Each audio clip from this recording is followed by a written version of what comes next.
Hello and welcome everyone for joining us today. My name is Jianan Yang and now an assistant professor at the Institute for Global Health and Development at Peking University. Today's webinar is part of our Clockroom series this year themed Technology, Trust, and Healthy Aging, jointly hosted by Institute for Global Health and Development at Peking University and Asia Health Policy Program at Stanford. So our webinar today and the next one on March 12th will both focus on medical technology, and we invite experts working in this field, like our speakers today, to discuss various aspects of the issues related to the application of those advanced medical technology.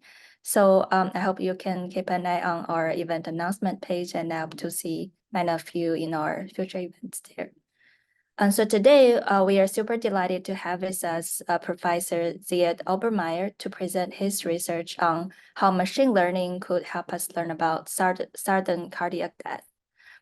So Dr. Ziad Obermeyer is an associate professor and Blue Cross of California Distinguished Professor at UC Berkeley. His research uses machine learning to help doctors make better decisions and also help us researchers make new discoveries by seeing the world the way algorithms do. And his work on algorithmic racial bias has impacted how organizations build and use algorithms and how lawmakers and regulators hold AI accountable. And he was named one of the 100 most influential people in AI by Time magazine. And previously, he was an assistant professor at Harvard Medical School, and he still continues to practice emergency medicine in underserved communities today. So without further ado, Ziad, thanks for sharing your work today, and the floor is now yours.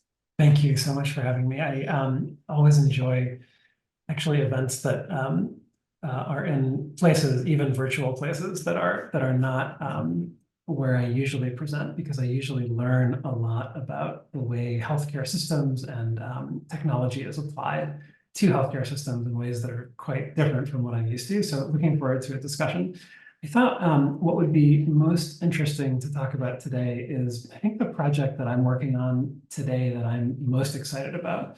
And I think it's in many ways, a template for a lot of the ways in which machine learning or artificial intelligence or whatever you want to call it are going to transform a lot of things about how medicine is practiced. And as a result, are going to transform a lot of things about healthcare systems around the world. And so I thought I could give you one very concrete example of that from this work that I'm currently doing. And then because I think, one of the, I was reading through some of the prior presenters at the seminar, I think, the focus on the technology that's enabling this change is so important. I wanted to tie progress in this world of applying AI to medicine to a really important part of that progress, but one that's often under-attended to, I think, which is the data that feeds into the algorithms that I build and that everyone else is building as well. But let me start, because I think, often the discussions about AI are at a very abstract and high level. And so I just want to be very concrete and walk you through one example that I think is going to be really transformative. And I think you'll start seeing that there are many, many examples like this. So here's the basic problem that I've been working on for the past several years. It's that in the US and in lots of places, people just go see their doctor for a checkup every year. And if it's similar to my last checkup with a doctor, the doctor does some laboratory studies, maybe adjusts the dose of your cholesterol medicine, but it's kind of like, you're doing okay, and you can come back next year. And so that happens every year.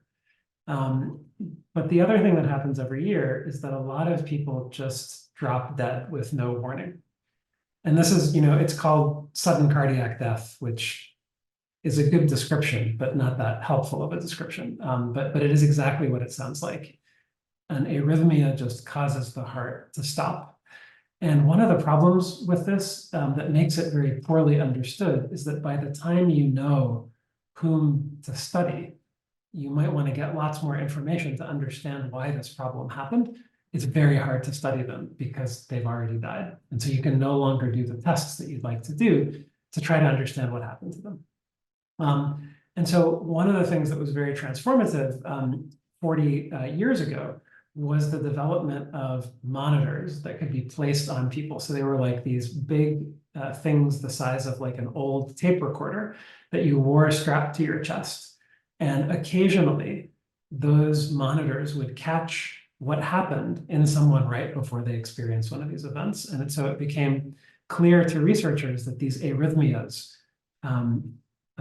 took over the heart's normal rhythm and caused the heart to stop beating. And that led to the development of the defibrillator, the shock that gets applied to the heart, to restart it and shock it out of this rhythm and save that person's life instead of them dying. So one of the things that makes, so I just want to pause and go back to that number. So in the US, it's 300,000 people every year. Around the world, it's sort of, in the millions. And it's hard to understand the magnitude of this problem because it is just so big. One of the things that makes it even more tragic as a health problem is that we actually have the solution for this problem. So if you're out in the world and you have an arrhythmia that's going to lead to sudden cardiac death, and you happen to be next to one of those boxes, the defibrillator boxes that are often in public places, in sports arenas and things like that, and somebody can put those things on you and shock you out of that rhythm, then you survive.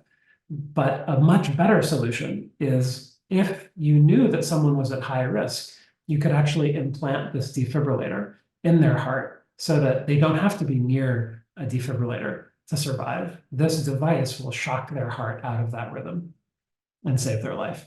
The problem is we're just very bad at knowing whom to put these devices into. One piece of evidence for that I've already told you, which is that these 300,000 people per year in the US still die. So those people, some large fraction of them could probably have been prevented if those people had just had a defibrillator. So we have a lot of false negatives because there are all of these people where we've just failed to implant the defibrillator that could have saved their lives. But the other problem is that there are also false positives. So when you look at the defibrillators that we put in, we've implanted this device in someone's heart. So this is, it's not major surgery, but at the same time, you're sticking an object into someone's heart. So it's not minor surgery either. When we do follow-up studies of people who have these defibrillators put in, 30 to 40% of those defibrillators end up not being needed because the person doesn't have the fatal arrhythmia that the defibrillator was implanted to prevent. And I think the reason this is an example of a bigger problem that's bigger even than just the problem of sudden cardiac death is that I think this is the story of healthcare, not just in the US, but all around the world. We have this amazing technology that is life-saving if we put it into the right people at the right time, but we're just not very good at figuring out which people need it. And as a result, we both overuse it in some people. These are the defibrillators that never get used. So we've exposed patients to the cost and the risks of the surgery with no benefit. But there's also underuse. We've failed to put in these devices in people who go on to die. And I think that that problem exists whether you're talking about sudden cardiac death, stroke, multiple sclerosis, tuberculosis, all of these health problems, and a lot of other social problems that involve allocating resources to the people in whom it's going to benefit them the most, they have this flavor as well. So I think this is very much, a problem in and of itself, but it's also just one of many problems where I think artificial intelligence is going to be transformative. So one of the, resource allocation problem, currently the resource is not being allocated very efficiently by the humans who are making these decisions. And so we think AI can help. But for AI to help, you have to train an algorithm. And to train an algorithm, you have to get data. So here's what we do. So this is thanks to a collaboration that I've had over the past almost decade with a region in Sweden. And in this region, we have access to all of the electrocardiogram waveforms, like the one I'm showing you here, that were done in that region over a multi-year period. And we can link those electrocardiograms to all of the electronic health record data. So we know everything about that person's health. And in Sweden, it's a national healthcare system. So we capture every piece of healthcare that's delivered for every person in the country. And we can also link those electrocardiograms to death certificates. And this is very important, and this is something that's quite unique, because to do this linkage between the electronic health record data and death certificates is actually very, very difficult in the US and probably in most of the world.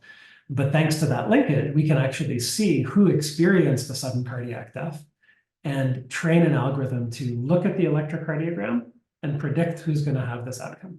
So once you have the data, it's a very straightforward artificial intelligence problem where you just input the ECG and tell the algorithm, this person died over the next year, this person did not. Learn to distinguish these two kinds of people. So setting up the problem is actually like the thing that takes the longest, and getting access to the data. Once you have the data in the right data frame, as anyone who's run a regression knows, running the regression is 1% of the work. Getting the data into the form that you can run the regression is all of the work, and it's the exact same thing for AI. So I'll just tell you one fact about this. So what I'm showing you in this graph is we take the algorithm, we train it in part of the population, and then we apply it to a part of the population that the algorithm has never seen before. And in that population, we rank people from low risk on the left to high risk on the right. And so our model, when you look at the top 1%, for example, so you can draw the line wherever you want, but if you look at the top 1% of people, you find that those people have a 6% rate of sudden cardiac death over the year after they had that ECG. And when you compare that to what doctors are currently using to do this prediction, which is called left ventricular ejection fraction, it's a test that you have to get a much more expensive cardiac ultrasound to determine this metric, this other biomarker, ejection fraction. And the top 1% of those people have a much, much lower rate of that outcome. And so we're doing much, much better at predicting who's going to experience this event than the tool that doctors are currently using. And another way to look at that is if we look at the population of people that have the test, but that are currently considered low risk by the model that doctors are currently using, our model is still able to distinguish people who are high risk versus low risk. And even within the population that's high risk, we're also able to distinguish who actually goes on to have an arrest and who does not. We're also pretty good at predicting the emergence of these fatal arrhythmias, which we didn't train the algorithm to do. But by training it on the death certificate data, it also learned something about the pathophysiology, the mechanism by which those deaths happen. So a lot of these things are lining up to at least convince us that the model is good at predicting risk, and in fact, better than what people are currently using. Now, it's one thing to predict risk, but it's another thing to prevent it. And obviously, we're not just interested in predicting risk. We're interested in saying, okay, the ideal policy implication here is to say, great, we've identified a group of very high-risk people. Now we want to actually take those people and implant a defibrillator and see if they die less. Like that would be the ideal study design, is you take the high-risk people, you randomize them. So we don't have that yet. But what we do have is the ability to take the model predictions and actually just look to see what happens to the people with defibrillators. So when we trained the model, we took out all of the people with defibrillators. So we didn't want the model to learn from the people who had the treatment for the problem we were trying to predict. So we're interested in, if you think about it in potential outcomes, we're interested in predicting the untreated outcome in people who don't have the defibrillator. But now what we can do is we can put the defibrillator people back in to our validation sample, and we can use the model to generate predictions for those people. And what we find is that the model is actually very bad at predicting what's going to happen to the people with the defibrillator. And specifically, it predicts far too high. So when we run a regression of, okay, who's going to die on risk, the traditional risk marker based on the ejection fraction, our risk marker, whether someone has a defibrillator, we find that the people who have a defibrillator are at lower risk than they're predicted to be. When we additionally look at these very high risk people, according to our model here, we find that they're at an additional lower 10% risk of dying than they should be if we just looked at the model predictions. And so this is suggesting that not only are these people at predictable high risk, but when we put in a defibrillator, they tend to die a lot less. And so that's at least circumstantial evidence that we're finding preventable risk, not just predictable risk. So as I mentioned, it's great to have access to data from Sweden because the data, even though there are not that many Swedish people, there are only 10 million Swedish people, the data quality is very high. The problem with Sweden is that Sweden is weird and the rest of the world does not look anything like Sweden. And so a very important question for an algorithm that was trained in Sweden is, does it generalize outside of Sweden? And so everything I've shown you so far is from just different Swedish people that the model hasn't seen, but fundamentally these are the same kinds of people. So this is another collaboration that started a few years ago with one of the large academic hospitals in Taiwan. This is the NTUH, the Taipei University Hospital. And that hospital over the past few decades has maintained a registry of people who experience a cardiac arrest. So these are people who are brought into the emergency room and they're either in the process of dying suddenly, or they've been resuscitated, or they experience a sudden death in that emergency department. And so at that hospital, they do a lot of investigation on those patients and they enter them into this registry. And they even try to figure out, okay, if I talk to the family members, to the ambulance drivers, to everyone else, what can I learn about the cause of this death? Was it, an overdose of some drug, or does it seem like the heart suddenly stopped? So this is very, very detailed data on these patients. And these are like the cases in a case control design. And so what we do is we get all of the data on the people who had a cardiac arrest, so the kinds of deaths we're looking for. And then we also sample control patients who visited the ER on the same day. So we have our cases who had a cardiac arrest and our controls who didn't. And then we get the previous ECG. So not the ECG from that ER visit, but the one from a median of about a year before that visit. And then we ask our algorithm to leave Sweden and come to Taiwan and see if it can distinguish who is going to go on to be an arrest patient and who is going to go on to be another normal patient who goes to the ER on the basis of that previous ECG. And what we find is that our predictor from Sweden is actually very good at distinguishing between the people who go on to experience arrest and the people who don't. And I think that's a very reassuring fact that this is because the algorithm is learning from the electrocardiogram waveform and not from the electronic health record data or from billing data or the notes that the physician writes about the patient. I think there's something about the biology underlying sudden cardiac arrest that this algorithm is learning. And in related work, we're exploring how to tie what the algorithm is seeing back to the underlying cardiac physiology of the heart. Okay, so hopefully I've convinced you that there are many great applications of AI to medicine that have a direct line, I think, to saving lives. And I think we're doing a lot of follow-up work to try to translate that into a real clinical product that can one day be applied in the clinic, where we can upload ECGs into the algorithm and it can come back with a risk prediction that will help doctors make decisions about who gets the scarce resource of the defibrillator. But rather than talking about the future and where we're going, I actually want to go backwards and talk about where this project came from, and specifically the data that went into this work. And I want to tell you the story of how I came to get the data from Sweden. So in 2015, I met this cardiologist from a region on the west coast of Sweden.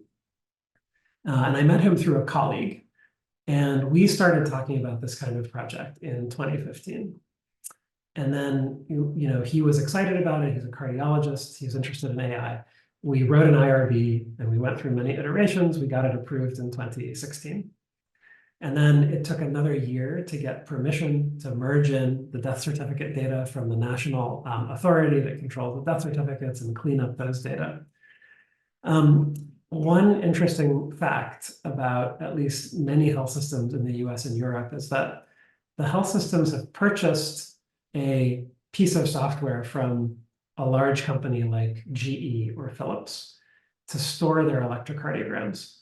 And that system is used by doctors to look at the ECGs in the course of clinical care. But if a researcher wants to bulk export those ECGs, you can't until you pay that company to modify your contract and your software to permit you to export these things for research use. And so that was another couple of years of work to get that engineering pipeline set up. At some point, the region decided that patients needed to have the right to opt out of being part of the research in this region. So they halted all work with the data until they could put ads in the newspaper and get input from the community and let people say that they wanted to opt out. Ultimately, only 11 people decided to opt out, which means paradoxically that those 11 people are some of the best known people in the region, even though they wanted to be anonymous, because now those people have to be taken out of every database and every research study.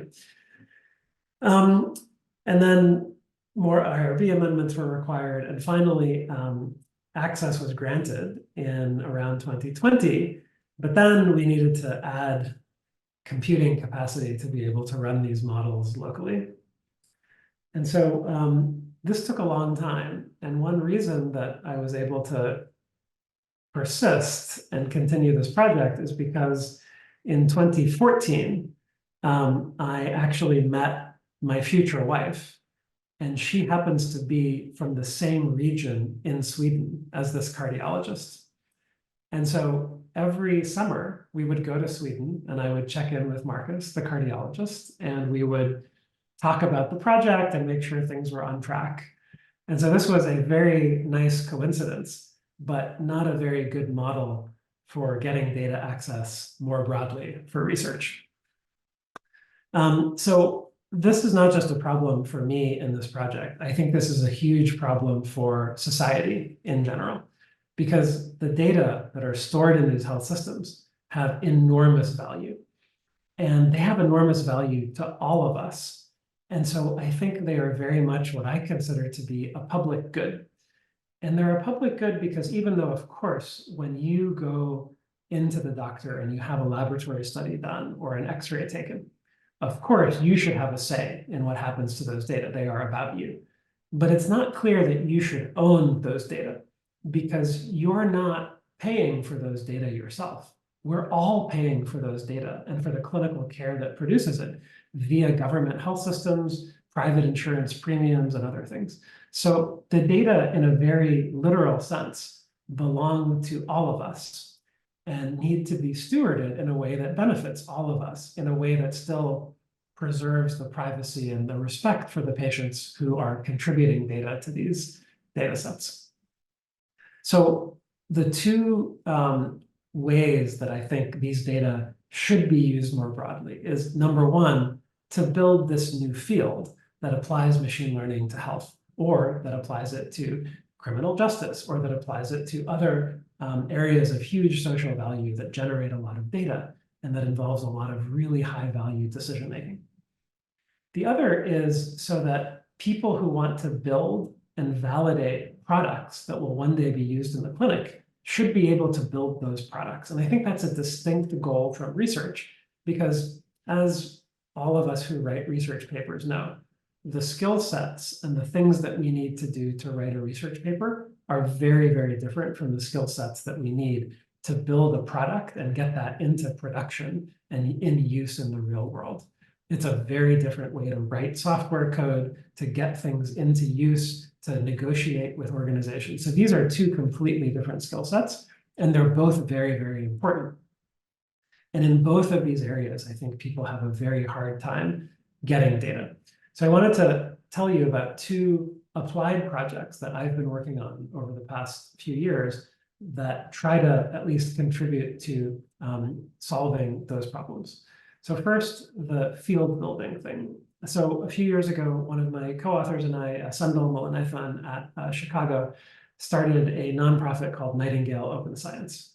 And what Nightingale is a data and computing platform for research and for researchers.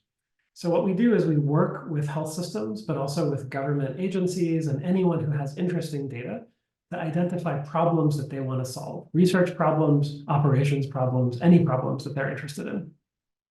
And then we raised quite a bit of philanthropic funding that we use to build up the data infrastructure at those hospitals and to create and curate data sets that take images, chest x-rays, slide images from biopsies, all sorts of interesting, rich medical images, and links those images to clinical outcomes about the patient. And then we make those data available on a cloud platform for free to anyone who wants to use it. So we've got a lot of users around the world. We've run these Kaggle-style challenges for people to predict interesting outcomes from the data. Just to give you an example, one of our partners is a large cancer center on the west coast of the US. And so they've given us a data set that's meant to answer the question, okay, when you get a mammogram and the radiologist sees something potentially concerning, the next step is to do a biopsy. And that biopsy generates an image like this one, which is a part of that tissue that a doctor currently looks at under the microscope and tries to identify whether part of those cells are cancer or not. The problem, of course, is that if pathologists were perfect at this task, no one would really die of breast cancer anymore because we'd catch all of the cancers and we'd treat them early and we wouldn't overtreat anyone. But of course, that's not the case. We do a lot of invasive surgeries because pathologists think that there's cancer on the slide, and yet the survival rates don't reflect the enormous amount of resources that we're investing in doing these kinds of aggressive treatments, surgery and chemotherapy for breast cancer. And at the same time, mortality rates from metastatic breast cancer haven't changed all that much over the past 20, 30 years of screening. So again, this is another problem where we have the technology to prevent and treat early stage breast cancer, but we just can't match that technology to the people who need it effectively, which is why breast cancer is still such a big problem in countries around the world. So this data set has a lot of biopsy images from a lot of patients, and those images are linked to the outcome, what happened to that patient over time. And so one of the challenges we've run with these data sets is, can you take these incredibly complex, rich images and identify which women are going to go on to have bad outcomes in a way that could one day help a pathologist looking at these slides to identify women who are genuinely high risk and avoid giving aggressive treatment to women who are actually at low risk under our current medical knowledge. So one of the other data sets is actually that data set that I mentioned from the NTUH, the National Taiwan University Hospital in Taipei. And to contrast with our process of getting data from Sweden, if you today wanted to access data from that Taiwan hospital registry, you would go to nightingalescience.org, you would hit register now, you would accept the terms of use for nonprofit research, and you'd get access in a couple of days rather than several years. And I hope that this will be useful to some of you or others who might want access to data and have trouble finding it. So I also want to talk about the second category of people who want to develop AI products. And one of the odd things about this world is that you'd think, well, it's hard to persuade hospitals to just, give data to researchers. But surely there's a market for this data where if there's a company that wants to invest in getting access to data, they should be able to use, just the market to figure out how to get access to the data and to use those data to build their algorithms or validate the algorithms that they already have. And I think that unfortunately, even in that world, it's not the case that you can get access to data. And so another effort that I've been working on over the past few years is a for-profit company called Dandelion. So I'm a co-founder. I have a conflict of interest in the sense that I hold equity in this company. But this company is fundamentally trying to do the same thing but for product development, which is to, in a secure and ethical way, get people who want to build products access to the data that they need to do that. And so the core business of this company is basically partnering with health systems. So we have a number of health systems in the US, and I think our plan is very much to expand outside of the US as well, given the importance of diversity of data, as we talked about in the ECG project. And so our current partnerships give us access to about 10 to 15 million patient records over a number of health systems. We de-identify those data and we bring it out of the healthcare systems and onto a cloud platform where people who want to build AI products can come to us and say, okay, I'd like a data set of at least 50,000 mammogram images linked to at least 5 years of cancer outcomes for the women who had those mammograms. And the company will actually build that data set and lease access to the data set to the person who wants to develop that product. They then can own the product that they build. They don't own the data. They pay to get access to the data.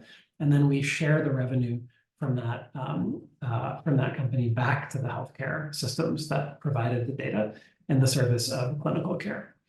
And I think it's always a little bit hard to think about this, market for data, because the incentives are such that, you have to think a little bit about the ethics. And I think here's how, at least I have come to think about this, is that whenever you use data, whether it's for research or to do anything else, there is risk to privacy and there's risk to the people who are providing those data. And I think you can never get that risk to zero except by not using the data ever and keeping it locked away. When we do research, we actually have to engage with a set of principles around respect for the subjects of that research, beneficence in the sense that you want the research to do more benefit than harm, and justice in the sense that you want to use those data to fight against historical inequalities rather than to promote them. And I think that those are essentially the principles of this company as well. So we only will authorize people to use the data to build tools that benefit patients, so that the benefits of those data flow back to the people who provided the data. And the hospital systems themselves actually get to veto on a case-by-case basis any use of the data. So they are very much our partners in this, rather than just being a transaction, and they never see us again. So it's a complicated area, but on balance, I think, given how few AI products there are currently being developed and used, I think we're very much on the side of too little use of these kinds of data rather than too much. And so I think finding ways to improve the efficiency of that process of matching people who want to build AI products to the data that they need seems like a very important social good to me. I'll just give you a flavor of some of the use cases that are underway, and let me focus on the second one. So when we're currently running clinical trials for something like Alzheimer's disease, how do we enroll a patient population for that trial? Well, we have to find people with cognitive impairment, and then we randomize those people to a treatment or a control to see if we found something that helps slow the decline in their cognitive status. And so this is like a core challenge in the aging world. And I think it's safe to say that even though there are a few drugs for this, our current strategies have not worked well, especially in light of the enormous amount of money that's being spent on this. So our current paradigm has not been very productive in producing a lot of drugs for this condition. And I think one of the problems is that enrollment in clinical trials problem, where to get a population to randomize, you have to find people who already have the problem. But by the time they already have the problem, now your drugs have to reverse a disease that's already set in to the point where it's detectable. So one of the companies that is using the data we've produced from this company is actually trying to completely rethink how we do clinical trials by predicting who is at high risk of eventually getting Alzheimer's dementia and randomizing those people to drugs that might prevent rather than treat Alzheimer's and other aging kinds of diseases. And I think that that opens the door to test a lot more kinds of drugs that, that intervene at different parts of that trajectory and much earlier than we can currently do today. And that was, I think, just one of the very exciting use cases that people are putting to the data. And I think that highlights the power of having a platform where lots and lots of creative people can get to work. Right now, hospitals and researchers or hospitals and companies need to spend a lot of time negotiating an agreement one by one. And those frictions, I think, are dramatically slowing the pace of innovation, not just in the US, but all around the world. And so finding ways to get more people trying more creative ideas on these kinds of data seems incredibly important to me. One of the things I'll mention about these data, and I think this highlights why for us expanding internationally would be so important, is that the data are very diverse. So we specifically picked the healthcare systems that we work with for a diversity of geography, of racial and ethnic backgrounds, and also of different care practices. So this is a very heterogeneous population of hospitals, which is really good for training AI algorithms because it sees lots and lots of different kinds of people and learns across those populations.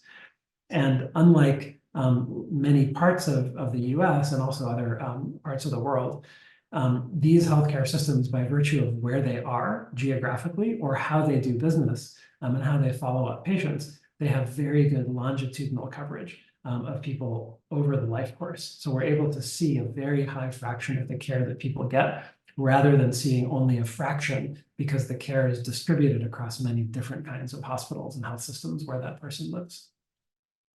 One of the other things that we're doing because of this company's and the team's commitment to using the data for good is that we've set up with philanthropic support a free audit service for algorithms. And so if somebody has an algorithm that they've developed, for example, at an academic medical center, and they want to see how it's working outside of the place that they developed it, they can upload to our computing environment their algorithm and specify, okay, this is what the algorithm is supposed to be predicting. And we will actually send them back a report that tells them overall how that algorithm is doing, and also how it's doing in key racial and ethnic and geographic and socioeconomic groups. So we send them back a report that says, here's how you're doing overall. Here is how you're doing in these important groups that you might care about, both for accuracy and for regulatory purposes. So let me end by telling you that I hope I've convinced you that medicine has a lot of really important problems of the flavor of resource allocation, where the current allocation scheme done by human experts is suboptimal. And that is a really, really good use case for machine learning, because a lot of what we do in medicine, but also in all other socially important policy areas, is predict. And if we can predict better, we can allocate resources much better, which means that we can both improve the quality of the care that we're giving and at the same time reduce the costs. And I think that's what everyone is looking for right now in the healthcare system. But to do that work, you need data. AI is just data. And without data, you get AI that is going to fall short of the goals that we all have for it. And so health data platforms are the kinds that I've been working on, both for research and for product development. I hope can play a role in that future that we all want to see for applying AI to health problems and other social problems. Let me stop there and would love to pull up the questions. Right. Thanks, Ziad, for the very insightful presentation. I think I myself and all of our audience have learned a lot. So we right now have like one question from Caroline. What is the success rate of this technology? So Caroline, could you be more specific about what you mean by the technology?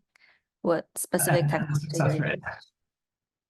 Right. So I guess you want to probably wait for the question to be clarified before I answer it.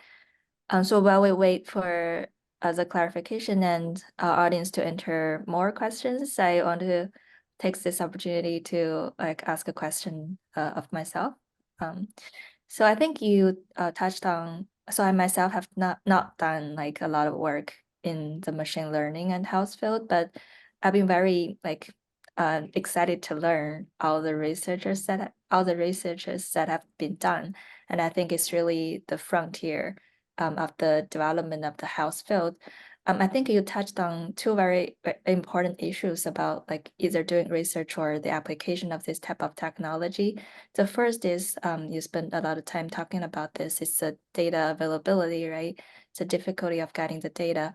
And then Nightingale is definitely like a great platform for researchers to be able to get access to some data. But still, I was thinking most of like the electronic health record, this kind of well-maintained data is only available in developed country context, right? Like countries like Sweden, which we all know, like all good, like kinds of good data exist and people can use it.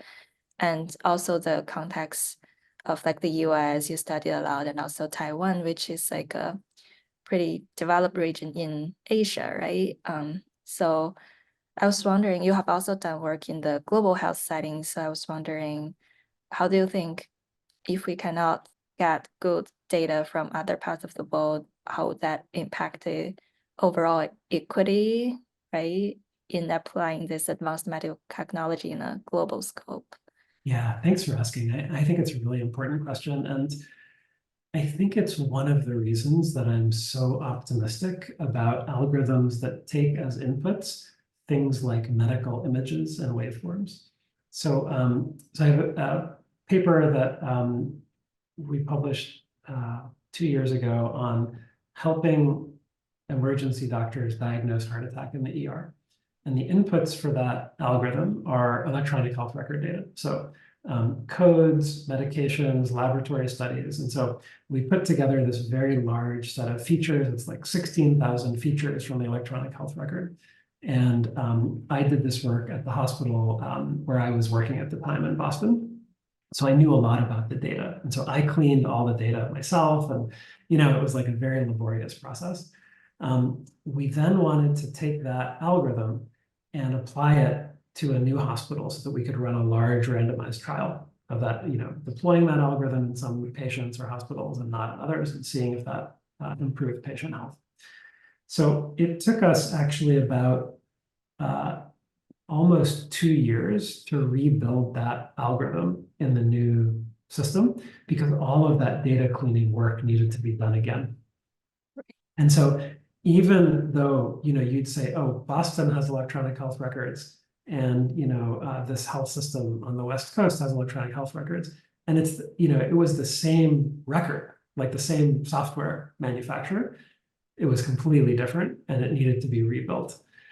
And so the transferability of those things, even within a high-income country, is actually like not trivial at all.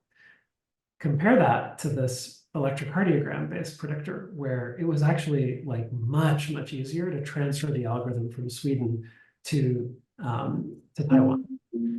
And the other important thing to point out about those data is that they are cheaper and cheaper to collect. So, a lot of watches can now produce a waveform, and that technology is going to get cheaper and cheaper. So I actually don't think it's a bad analogy.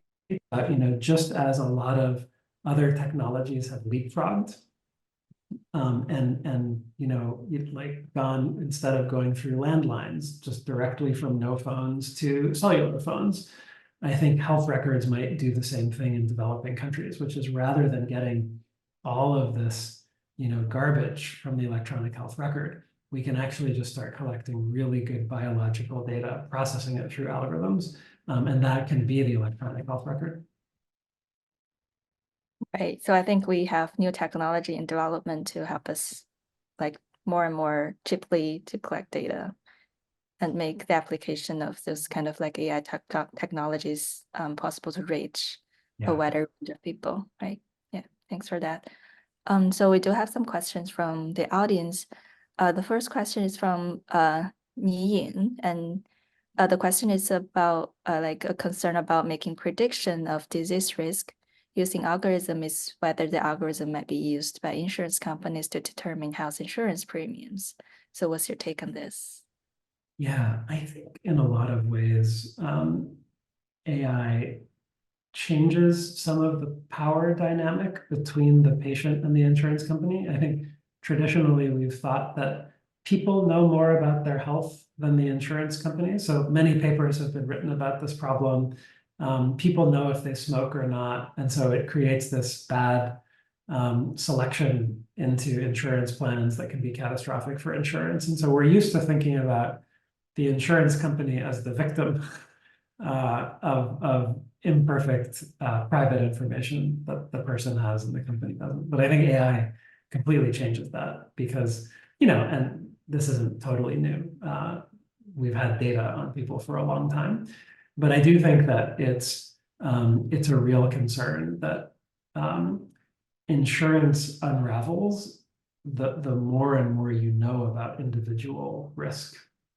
So the whole reason to get insurance is because you don't know whether you're going to have the problem or not. And so, so I think this is actually like an interesting and important concern for insurance markets. That said, I think that this is less of a technical problem and more of a policy problem. So I think that there are in most countries laws about what insurance companies can and cannot do when they're setting premiums. And I think that, and this is a more general point, I think that there's this tendency to regulate AI as if it's something totally new and we need to write totally new rules. But we already have a lot of rules that actually constrain what insurance companies can do. And the fact that they can do bad things more effectively than before, I think doesn't necessarily change the fact that we need to regulate the thing that we care about. And it might not be the AI, it might just be the practice of using AI to do a bad thing. Great, thanks.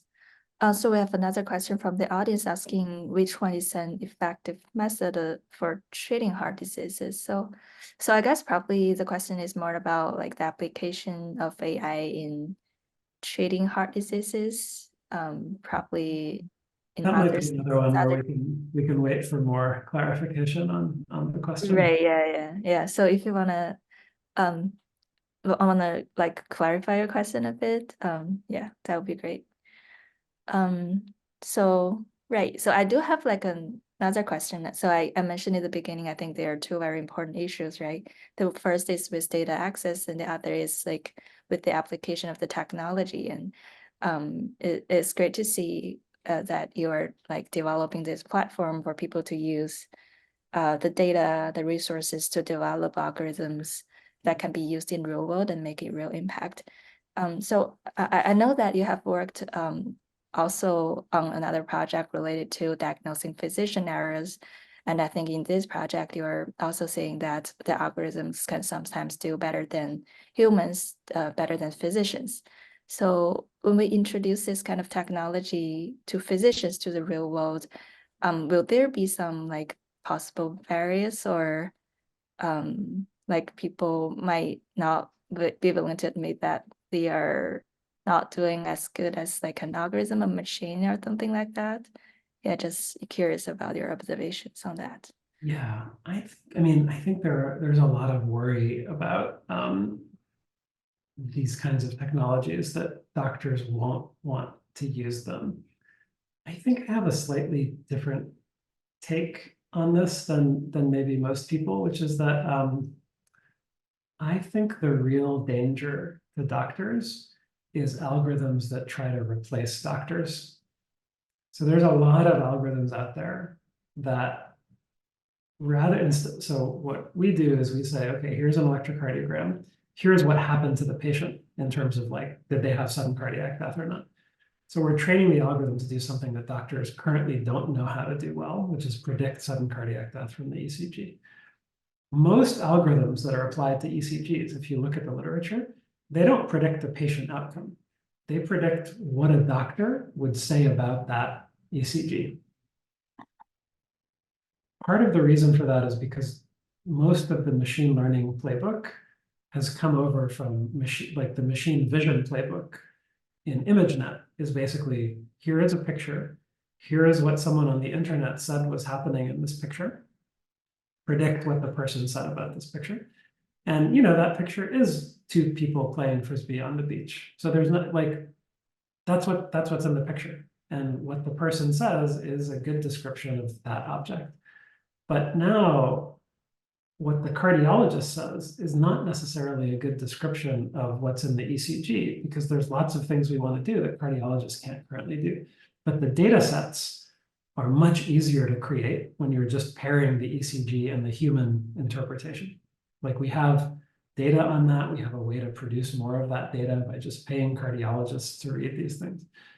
The problem is that when you have an algorithm that learns from the human, number one, it learns all of the problems with that human. So all of the errors and the biases. No, it's actually thumbs down, not thumbs up. So that's problem number one. Problem number two is that what is the use case of an algorithm that predicts what a doctor is going to do? It's to automate the doctor. And that's not good for doctors. So I think doctors should be much more worried about algorithms that substitute for doctor labor rather than algorithms that complement doctor labor. Like those things are going to make the doctor better and more productive and like ensure that doctors stick around, which we want, because we don't necessarily want to turn all of the healthcare system over to AI. And so I think that doctors should not be worried about algorithms that help them do their job better. They should be really worried about algorithms that take their job away. Right, that's a great point. Right. So I think a lot of the current technologies that are actually trying to assist the physicians doing like a better job, right? To give them a tool rather than to like substitute them, like you just said. Yeah, and I think those concerns, at least in my view as a physician myself, I think those concerns are pretty overblown. Like I know that I'm not perfect at my job, and I would love to have tools that help me do my job better. And I think most doctors feel that way too. So I don't think doctors are threatened. I think they want to make sure these tools are valuable.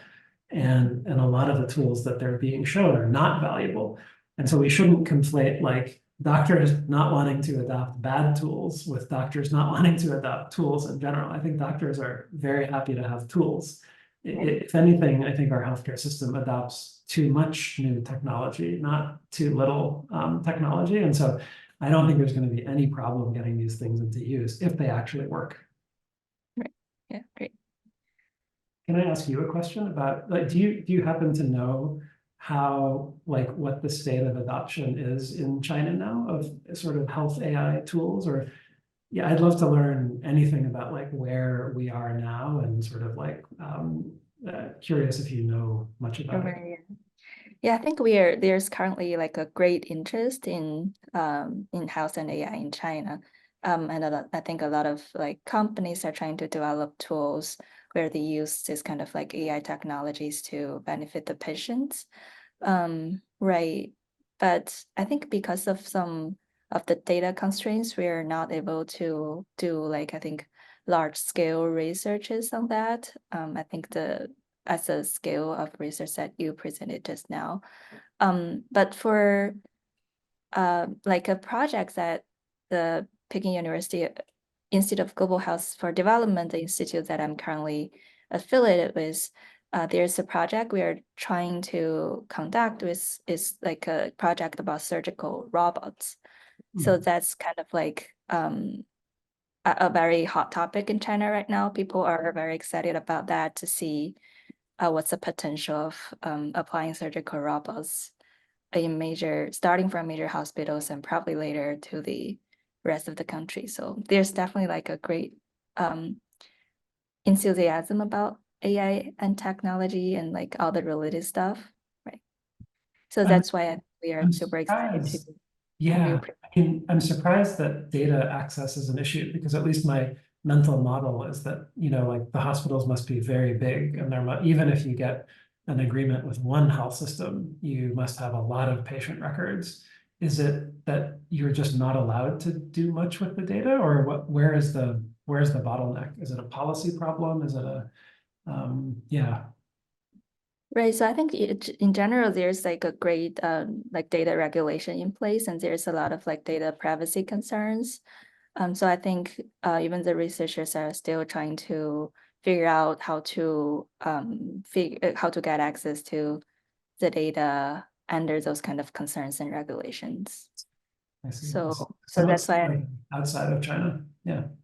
Ray, I asked you like the data access question in the beginning, right? And also I think they do have like for a lot of large hospitals, we do have good data in place, but still like there's a lot of places where there's no good record of data in place. For example, in remote areas, in like villages, probably the EHR system is not in place yet.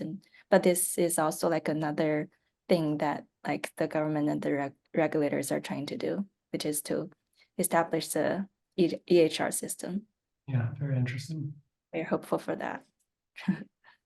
Yeah, one of the projects that I'm doing now that I'm also very excited about is a project where this is happening in Tamil Nadu in India.